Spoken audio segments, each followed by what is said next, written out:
1888 সাল, ফ্রান্সের একটি শহর নাম আর্ল। সেই শহরে এসে একজন চিত্রশিল্পী একাকী বসবাস করতে শুরু করলেন। সেখানে তার আসার উদ্দেশ্য ছিল একটাই, তিনি সেখানকার প্রাকৃতিক পরিবেশে উজ্জ্বল আলো আর বর্ণের খোঁজ করছিলেন, সন্ধান করছিলেন। কারণ তিনি চান তার আঁকা ছবিতে উজ্জ্বল আলো আর বর্ণ দিয়ে ছবির বিষয়বস্তুকে তিনি ফুটিয়ে তুলতে চান। তা কাজ তার ভালোই চলছিল, তবে বছরখানেকের মধ্যে প্রচুর ছবি আঁকাআঁকির পর তিনি ভীষণ ক্লান্তি অনুভব করলেন। একটা নিঃসঙ্গতা বোধ তাকে গ্রাস করলো। তিনি চাইছিলেন কোনো একজন শিল্পী তার সঙ্গে এসে থাকুক, তার সঙ্গে এসে ছবি আঁকুক। অবশেষে ফ্রান্সের বিখ্যাত এক শিল্পী, তার নাম পল গগা, তিনি সেখানে এসে সেই চিত্রশিল্পীর সঙ্গে বসবাস করতে শুরু করলেন। কিন্তু জায়গাটি পল গগার একেবারেই ভালো লাগলো না, আর এই নিয়ে ওই দুই শিল্পীর মধ্যে প্রায়ই ঝগড়া লেগে যেত। আসলে এই দুই শিল্পী ছিলেন একদম অসামাজিক, মিলেমিশে মানিয়ে চলার ধাত তাদের একেবারেই ছিল না। বোহেমিয়ান লাইফ লিড করতেন। পোশাক আশাক, চালচলন, জীবনযাত্রা, কোনো ক্ষেত্রেই কোনো ছন্দই তাদের ছিল না। টোটালি একটা ইনডিসিপ্লিন লাইফ তারা লিড করতেন। তা একদিন কি হলো, দুজনের মধ্যে প্রচণ্ড ঝগড়া চলছিল, আর সেই ঝগড়ার মধ্যেই হঠাৎ চিত্রশিল্পী ঝাঁপিয়ে পড়লেন পল গগার উপর। তার হাতে ঝকঝক করছিল একটা ধারালো খুর। পল গগা সেই খুর দেখেই ছুট লাগালেন রাস্তার দিকে। রাস্তার লোকজন অবাক হয়ে দেখছিল যে একটা লোক খুর হাতে পল গগাকে তাড়া করে যাচ্ছেন। অবশেষে পল গগা একটা হোটেলে ঢুকে নিজের প্রাণ বাঁচালেন। আর সেই চিত্রশিল্পী, যিনি খুর হাতে পিছনে পিছনে ধাওয়া করছিলেন, সেই চিত্রশিল্পী প্রচণ্ড রাগে হঠাৎ খুর দিয়ে নিজের একটা কান সম্পূর্ণ কেটে ফেললেন। একদম বিশ্বাস করা যায় না, সত্যি নিজের কান সম্পূর্ণ কেটে একদম আলাদা করে ফেললেন। আর তাই দেখে রাস্তার লোকজন যা হয় প্রচণ্ড ভয়ে চারিপাশে ছিটকে গেল। তা সেই দিনই অথবা তার দুই একদিনের মধ্যেই ওই চিত্রশিল্পী নিজের কাটা কান কাগজে মুড়ে উপহার হিসাবে পাঠিয়ে দিলেন শহরের এক গণিকার কাছে, একজন যৌনকর্মীর কাছে। কারণ একদিন ওই গণিকাই, যার কাছে পল গগা আর সেই চিত্রশিল্পী দুই বন্ধু প্রায়ই যেতেন, সেই গণিকাই নাকি চিত্রশিল্পীকে একদিন বলেছিলেন, আপনার কান দুটো না খুব সুন্দর। তা এই ভয়ানক ঘটনার কিছুদিন পরেই চিত্রশিল্পী কান কাটা অবস্থায় নিজের আত্মপ্রতিকৃতি সেলফ পোর্ট্রেট আঁকলেন। এই অদ্ভুত পাগলাটে চিত্রশিল্পী আর কেউ নন, তিনি হলেন সর্বকালের অন্যতম শ্রেষ্ঠ চিত্রকর ডাচ চিত্রশিল্পী ভিনসেন্ট ভ্যান গগ। তিনি ছিলেন ঈশ্বর বিশ্বাসী। মানুষকে নিঃস্বার্থভাবে সেবা করলেই ঈশ্বরের সান্নিধ্য লাভ করা যায়, এই ছিল তার বিশ্বাস। আর এই বিশ্বাসে ভর করেই তিনি যৌবনের প্রথম দিকে বেলজিয়ামের খনি শ্রমিকদের জেলায় গিয়ে ঘর ভাড়া নিয়ে তিনি তাদের সেবা শুরু করেছিলেন। উদ্দেশ্য ছিল খ্রিস্টান মিশনারির কাজ নিয়ে গরিব রোগগ্রস্ত শ্রমিকদের তিনি সেবা করবেন। আর সেই সেবার কাজেই তিনি নিঃস্ব হলেন। কখনো নিজের খাবার তিনি শ্রমিকদের মধ্যে ভাগ করে দিলেন, কখনো বা নিজের ওভারকোট শ্রমিকদের দিয়ে দিলেন, কখনো বা পকেট শূন্য করে তাদের দিকে বাড়িয়ে দিলেন আর্থিক সাহায্যের হাত। এর ফলে একটা ব্যাপার সবার নজরে এলো। অল্প কয়েক মাসের মধ্যেই তার চেহারা আর শ্রমিকদের চেহারা, এই দুয়ের মধ্যে কোনো পার্থক্য, কোনো তফাৎ থাকলো না। আর এই ব্যাপারটাই মহামান্য চার্চ কাউন্সিল, যারা তাকে মিশনারির কাজটি, মিশনারির চাকরিটি দিয়েছিল, তারা মোটেই ভালো চোখে দেখলেন না। তাদের মতে যিনি মিশনারির ব্রত নিয়ে সেবা কাজ করবেন, তাকে অবশ্যই চেহারায়, চালচলনে, পোশাকে একটা শ্রদ্ধা উদ্রেককারী, এক মহিমান্বিত ব্যক্তিত্বের অধিকারী হতে হবে। সুতরাং সেই অভিযোগে মিশনারির চাকরি থেকে মানুষটি, চিত্রশিল্পী, তিনি বরখাস্ত হলেন। দুর্ভাগ্যের বিষয় এই যে শুনলে অবাক হবেন যে এই মানুষটি ভিনসেন্ট ভ্যান গগ আগেও পরপর মোট 3 বার চাকরি থেকে বরখাস্ত হয়েছিলেন। প্রথমবার বরখাস্ত হয়েছিলেন সেলসম্যানের চাকরি থেকে। তার কাজটি ছিল বড় বড় চিত্রকরদের আঁকা চিত্রের প্রতিলিপি বিক্রি করা, আর সেই কাজ তিনি করতে ব্যর্থ হয়েছিলেন। দ্বিতীয়বার একটা স্কুলে তিনি কাজ পেয়েছিলেন। তার কাজটি ছিল ছাত্র ছাত্রীদের কাছ থেকে ফি আদায় করা। কিন্তু মুশকিল হলো, গরিব দুস্থ ছাত্রছাত্রীদের কাছে তাদের কাছ থেকে তিনি টাকা মানে অর্থ চাইতে পারতেন না। ফলে সেই চাকরি থেকেও তিনি খারিজ হলেন। আর তৃতীয়বার তিনি চার্চে যোগদান করলেন। তার উদ্দেশ্য ধর্মযাজক হবেন, কিন্তু তার গলার কণ্ঠস্বর ছিল ক্ষীণ, গলায় ভরাট কোনো আওয়াজ ছিল না। তার উপর বেশভূষা চালচলনে ছিলেন একদম ছন্নছাড়া। সুতরাং ধর্মযাজকের চাকরিটিও তার চলে গেল। এরপরেই তিনি গিয়েছিলেন বেলজিয়ামে মিশনারির চাকরি নিয়ে, যে বিষয়ে গল্প আমি আপনাদের একটু আগেই বলেছি। তা সেখান থেকে বরখাস্ত হবার পর তিনি সোজা বাড়ি ফিরে আসলেন মা বাবার কাছে। এবার তিনি সিদ্ধান্ত নিলেন যে তিনি আর কোনো কাজ করবেন না, আর কোনো চাকরি করবেন না। এবার থেকে তিনি শুধু ছবি আঁকবেন, আর সেই ছবি বিক্রি করে তিনি জীবিকা নির্বাহ করবেন। ছোট থেকেই তিনি ছবি আঁকতেন। কাজের ফাঁকে ফাঁকে যখনই তিনি সুযোগ পেতেন, সময় পেতেন, তিনি ছবি আঁকতেন। আর সেই ছবি আঁকাটা ছিল তার নেশা। সেই ছবি আঁকাকে, সেই নেশাকে জীবনের পেশা হিসাবে গ্রহণ করার পরই এই মানুষটি ভিনসেন্ট ভ্যান গগ তিনি হয়ে উঠলেন বিশ্বের সর্বকালের অন্যতম একজন শ্রেষ্ঠ চিত্রকর। যদিও জীবদ্দশায় তিনি তার নিজের খ্যাতির কথা বিন্দুমাত্র জানতে পারেননি। ভ্যান গগের জীবন সাধারণ মানুষের মতো ছিল না। ছোটবেলা থেকেই নানা বিপর্যয়, নানা ওঠাপড়া তার জীবনকে বারবার বিধ্বস্ত করেছে।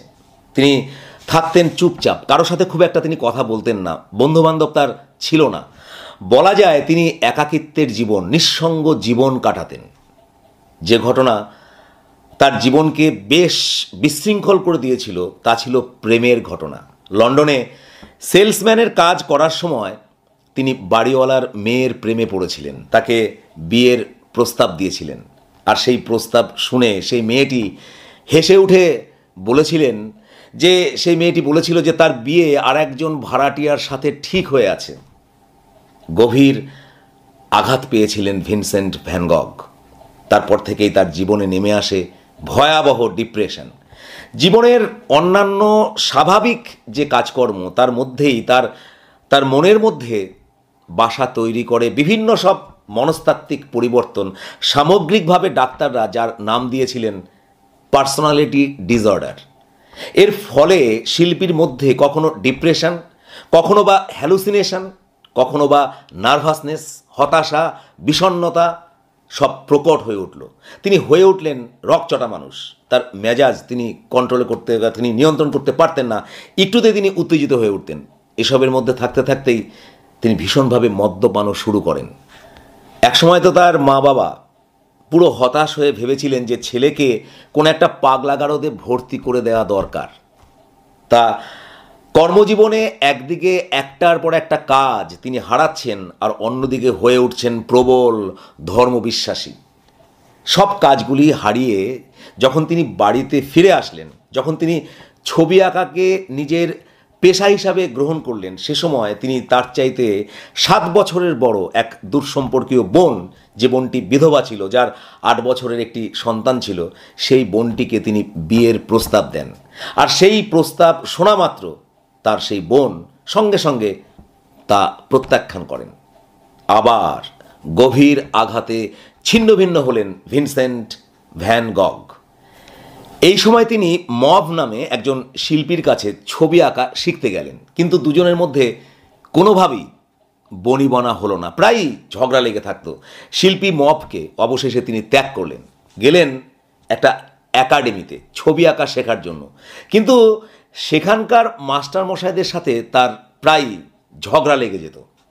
ফলে অল্প সময়ের মধ্যেই সেই একাডেমিও তিনি ত্যাগ করলেন।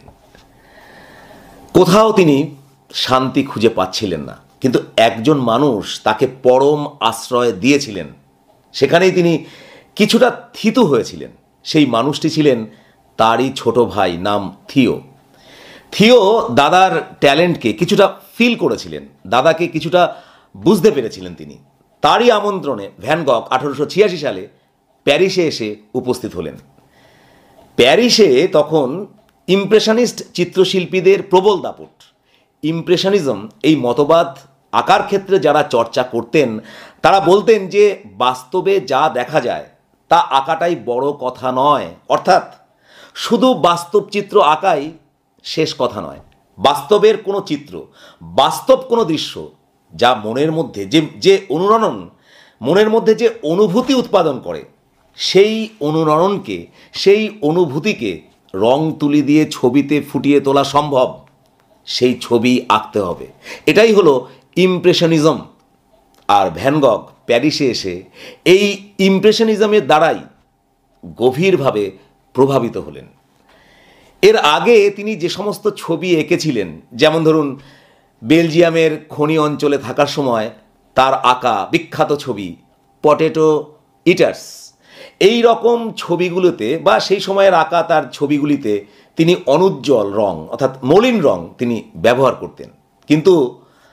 কিন্তু ইমপ্রেশনিজমের দ্বারা প্রভাবিত হওয়ার পর তিনি যখন ছবি আঁকা শুরু করলেন তখন থেকে তিনি কিন্তু উজ্জ্বল রং, উজ্জ্বল বর্ণ ইত্যাদির ব্যবহার শুরু করলেন। তার আঁকা ছবি যেমন বিশ্ববিখ্যাত ছবি স্টারি নাইট, তারা ভরা রাত, এই ছবিতে তিনি কিন্তু সেই উজ্জ্বল বর্ণ ব্যবহার করেছিলেন। পরবর্তীকালে যে ছবি সারা বিশ্বকে তাক লাগিয়ে দিয়েছিল। একথা মনে রাখা দরকার যে সারা জীবন ধরে প্রায় 2000-এর উপর ছবি আঁকলেও তিনি কিন্তু চিত্রশিল্পী হিসাবে সমকালীন সাংস্কৃতিক জগতে জীবদ্দশায় কোনো স্বীকৃতি পাননি।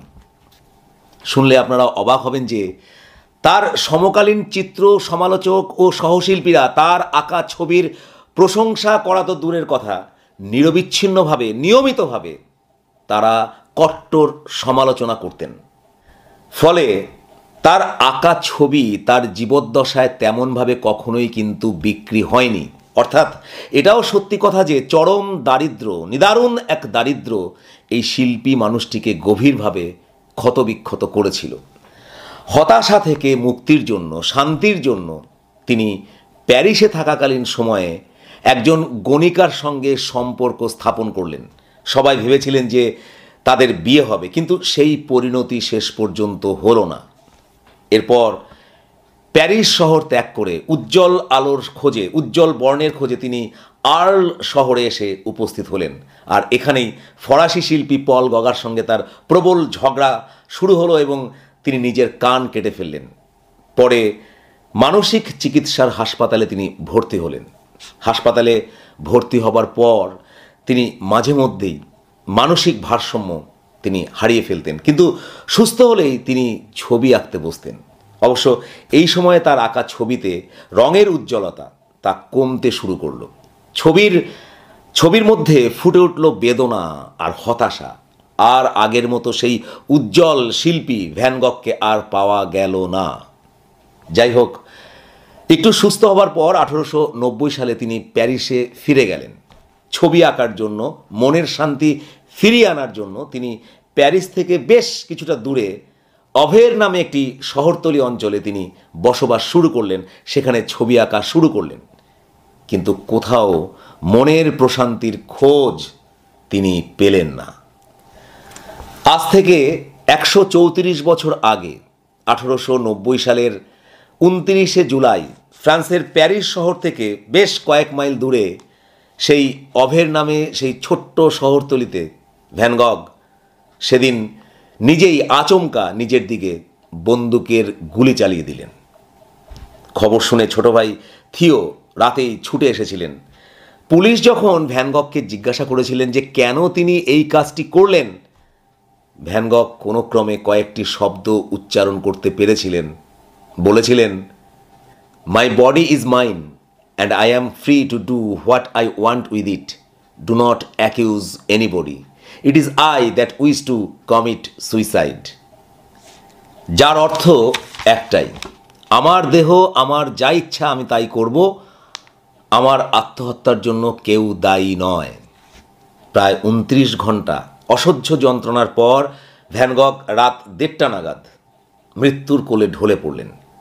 অসাধারণ এক প্রতিভা শেষ হয়ে গেল মাত্র 37 বছর বয়সে।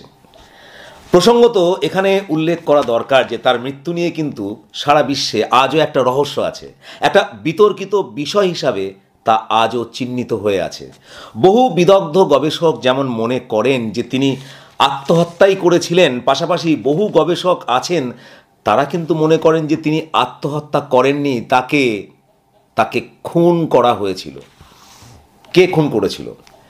16 বছর বয়সী অভের অঞ্চলের একটি স্কুল ছাত্র যার নাম রেনোয়া, যে পাগল ভ্যান গগকে সবসময় বিরক্ত করত, তার পিছনে লাগত। গবেষকরা বলেছেন সম্ভবত সেই ছেলেটির গুলিতেই ভ্যান গগ তার ট্র্যাজিক মৃত্যু হয়েছিল। পাগল ভ্যান গগ তিনি কি ছেলেটিকে বাঁচাতে চেয়েছিলেন? কারো জানা নেই। তবে কোনো গবেষক মনে করেন যে ভ্যান গগ কারো কাছে সেই ছেলেটির নাম উচ্চারণ করেননি একটিই কারণে, তিনি কখনোই চাননি যে 16 বছরের একটি ছেলের খুনের দায়ে তার জেল হোক। ভ্যান গগের মৃত্যু, ভ্যান গগের জীবন তা রহস্যের অবগুণ্ঠনে আজও ঢাকা পড়ে আছে, কিন্তু চির উজ্জ্বল হয়ে আছে তা হলো তার অসামান্য সৃষ্টি, যে সৃষ্টির খ্যাতি তিনি জীবদ্দশায় দেখে যেতে পারেননি। আজকের বিশ্বে কোটি কোটি টাকায় যার মূল্যায়ন করা হয়।